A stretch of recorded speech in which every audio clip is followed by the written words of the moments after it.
Have you ever wondered what would happen if you let an AI loose in your kitchen? Would it be a culinary masterpiece or a complete and utter disaster? Well, today we're putting it to the test. I've given a cutting-edge AI access to my grocery list, my pantry, and the task of creating a 3-course meal. No human intervention. Let's see if we're about to witness the future of food, or if I'm going to need the fire extinguisher. Okay, so the AI has sent over the menu. It's ambitious. For our appetizer, it's chosen deconstructed avocado toast with a balsamic nebula. I don't know what a balsamic nebula is, but it sounds cosmic. For the main course, we have randomized ingredient pasta fusion. The AI literally scanned my pantry and picked 5 ingredients at random. I see pasta, canned tuna, olives, chocolate syrup, and raisins. Oh boy, this is where things could get interesting. And for dessert, cryogenically enhanced banana sorbet. It wants me to use liquid nitrogen. I don't have liquid nitrogen, so I told it we have to use a regular freezer. It seemed disappointed. Let's get cooking and see if this digital chef knows what it's doing.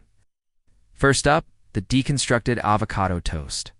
The AI's instructions are incredibly precise. Cut the sourdough bread into 1.75-inch cubes. Toast at 190 degrees Celsius for exactly 4 minutes and 15 seconds. Okay, very specific. Now for the avocado. It wants me to create a puree with a Bifinger-Joshua smoothness index. I'll just blend it until it looks smooth, I guess. The weirdest part is this balsamic nebula, the AI instructed me to reduce balsamic vinegar on low heat and then use a pipette to drop tiny spheres onto a cold plate. Honestly, it looks kind of cool. So here it is. Toasted bread cubes, a dollop of avocado puree, and a sprinkle of these balsamic pearls. Let's give it a taste. Wow, okay. I'm genuinely surprised. It's actually really good. The precision paid off. The bread is perfectly crispy, the avocado is creamy, and the balsamic pops with flavor. Score 1 for the AI. I was ready to laugh, but this is legitimately delicious. 1 course down, 2 to go. I'm feeling a little more optimistic now. All right, time for the main event. The one I've been dreading.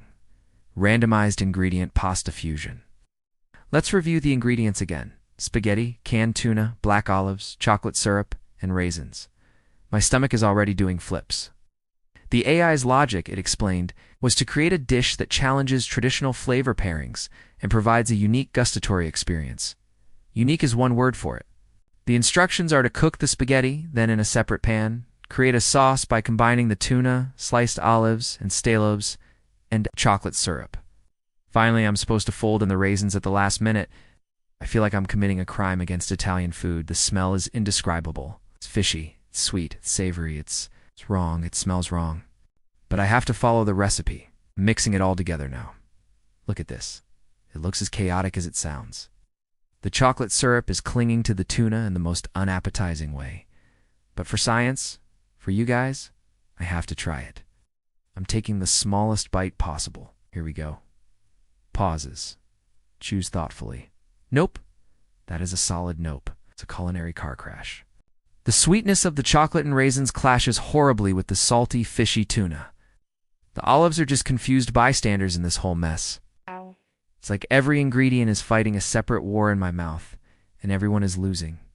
The AI's unique gustatory experience is a one-way ticket to regret. So the appetizer was a surprising hit, but this main course is a certified disaster. The AI definitely flew too close to the sun on this one. I need to go rinse my mouth out before we attempt dessert. This is a cautionary tale, folks. Don't let your AI pick ingredients at random. Just don't. Okay, palate cleansed. It's time for our final course. The cryogenically enhanced banana sorbet, which we've renamed freezer-enhanced banana sorbet. The AI's initial plan with liquid nitrogen was a no-go, so it recalculated. The new instructions are simple. Blend frozen banana chunks with a splash of coconut milk and a teaspoon of lime juice. This actually sounds normal and delicious. It's a recipe I've basically made before. The AI's only genius. Addition was to insist on a very specific freezing time for the bananas. 6 hours and 30 minutes. It claimed this was the optimal duration for ideal crystal formation. I froze them overnight, so hopefully that's close enough. I'm blending it up now, and it's turning into a beautiful, creamy, soft serve consistency. It looks fantastic. Let's plate it up. The AI also suggested a garnish of toasted coconut flakes, which is a nice touch. Time for the final verdict. Next, a spoonful. Oh, that's incredible. It's so smooth, refreshing, and the hint of lime cuts through the sweetness of the banana perfectly. Oh, It's a simple, elegant, and delicious dessert. The AI totally redeemed itself after that pasta fiasco. So, after a full 3-course meal designed by artificial intelligence, what's the conclusion? Can an AI cook? The answer is kind of. It can excel at precision and executing known concepts, like the appetizer and the dessert. The deconstructed toast was creative and well-balanced. The sorbet was simple but perfect. But when the AI tried to get truly creative and invent something new with that randomized pasta, it was a complete and utter failure. It lacked the human intuition, the lifetime of experience that tells us chocolate and tuna probably shouldn't be friends. It understands data, but it doesn't understand soul. So, for now, I think our jobs as home cooks are safe. AI can be a fantastic tool, a great assistant for finding recipes or perfecting techniques.